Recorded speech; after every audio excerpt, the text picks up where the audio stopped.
porco exterminador se prepara para comer. É bem provável que a refeição seja interrompida.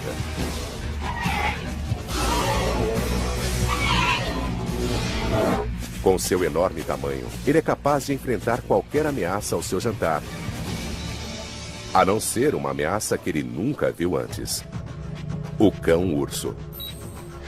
Recém-chegada da Ásia, essa fera terrível não foge de nenhuma luta.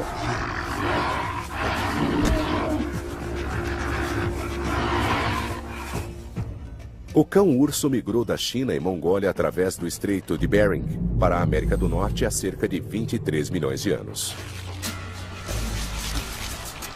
Na mesma época em que o maior predador norte-americano, o ionodonte, desapareceu.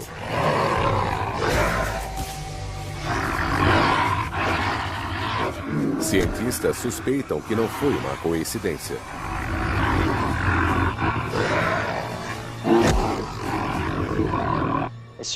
Eles eram predadores muito melhores em vários aspectos se comparados aos ionodontes. Por isso é razoável concluir que eles levaram o ionodonte à extinção na América do Norte. Com o desaparecimento dos ionodontes na América do Norte, restou ao cão-urso um único concorrente: o porco exterminador. O Dino-Raios contava com seu enorme tamanho e mandíbulas mortíferas, duas vantagens que seu ancestral usava contra o ionodonte.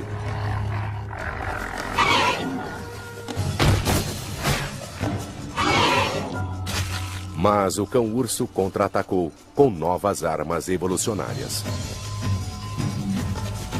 Sua primeira arma era a velocidade. Com o corpo pesado e musculoso, o Dino-Raios era muito rápido em corridas curtas. Mas nas vastas planícies, o corpo do cão-urso era perfeitamente adaptado às longas perseguições a presas cada vez mais difíceis de capturar. Ao vermos o esqueleto desse animal, ele é muito mais sofisticado, muito mais veloz. Temos pernas mais longas nos cavalos e nos camelos, e na perseguição às presas, esse animal teria uma vantagem. A próxima arma eram os dentes. Entelodontes comiam bem porque os dentes eram capazes de esmagar os ossos e extrair o tutano.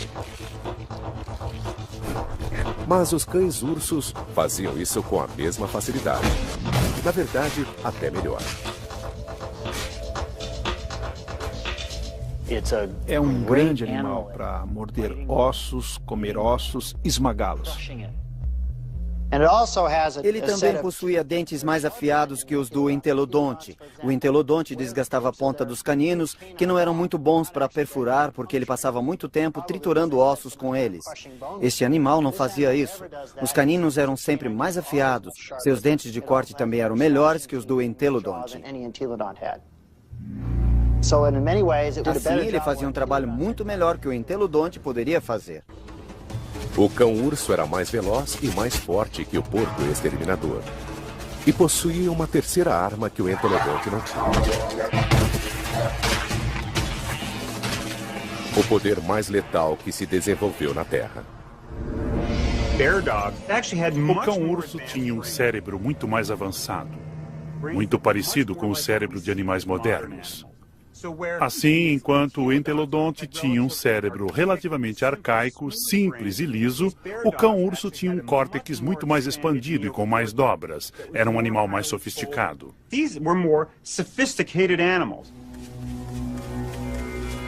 Em vez de desenvolver a capacidade cerebral, o entelodonte respondeu ao desafio do Mioceno crescendo para se tornar o Dino-Raios.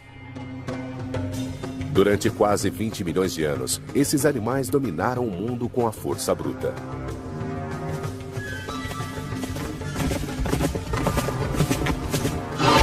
Mas não mais. A partir de agora, o cérebro, e não os músculos, iria decidir quem venceria e quem perderia a luta pela sobrevivência. O mundo dos mamíferos estava totalmente envolvido nessa corrida armamentista neural. Ela estava começando a ocorrer, e o entelodonte não estava participando. Isso deixou esse animal em desvantagem. Ele quase que certamente devia ser movido apenas pelo instinto, com respostas estereotipadas previsíveis. Não era um animal inteligente. No combate, os dino-raios podiam ser maiores e mais fortes. Mas a inteligência dava uma vantagem decisiva aos cães-ursos. Atualmente, predadores inteligentes como lobos compensam o pequeno tamanho caçando em grupo e executando um criativo plano de ataque. Cães-ursos deviam seguir a mesma estratégia contra dino-raios. Devia ser muito difícil para um dino-raios competir com uma matilha de cães-ursos. Mesmo um grande dino-raios não conseguiria afastá-los de uma presa.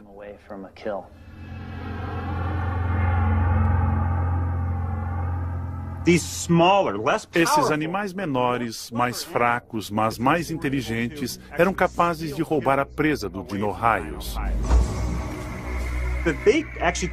Eles podiam usar técnicas diferentes, atraindo dino-raios para longe, ou até mesmo enfrentando-o num combate.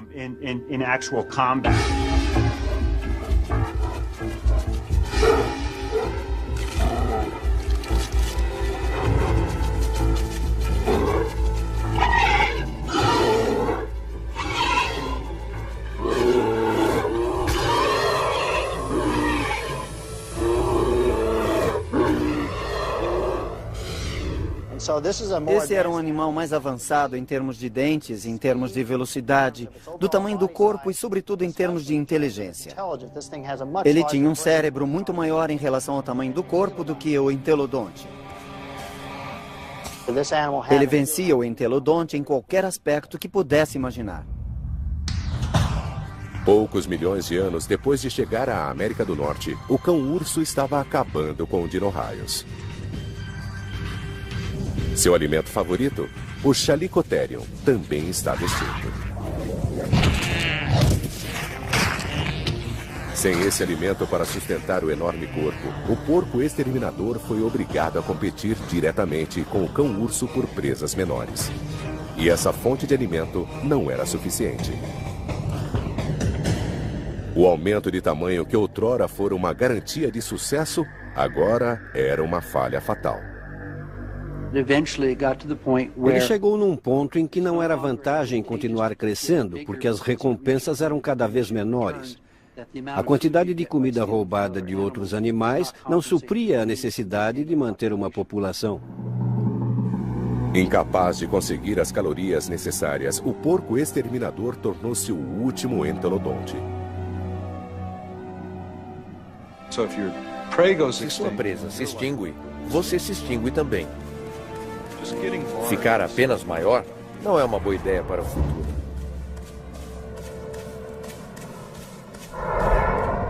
Apesar da extinção, o entelodonte foi um sucesso evolucionário. Ele dominou seu mundo por quase 20 milhões de anos. Tinha capacidade e inteligência para caçar, comer carne ou vegetais, sobrevivendo com qualquer alimento disponível. Esse comportamento atualmente é comum para muitos onívoros modernos, como ursos e seres humanos. E alguns acreditam que o instinto predatório do entelodonte persiste até hoje. Quando eu era criança na fazenda, sempre me diziam: não caia no chiqueiro, eles comem você. Mas o legado vivo dos entelodontes não é o que fascina os especialistas. A ciência está desvendando seus segredos. Nada parecido já caminhou sobre a Terra.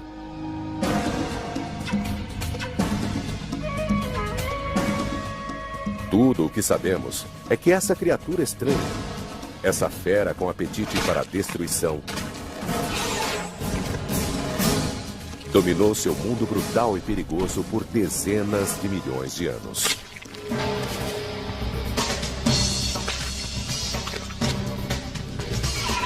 Um poderoso tributo ao entelodonte. Talvez o mais incomum e mais misterioso de todos os predadores pré-históricos.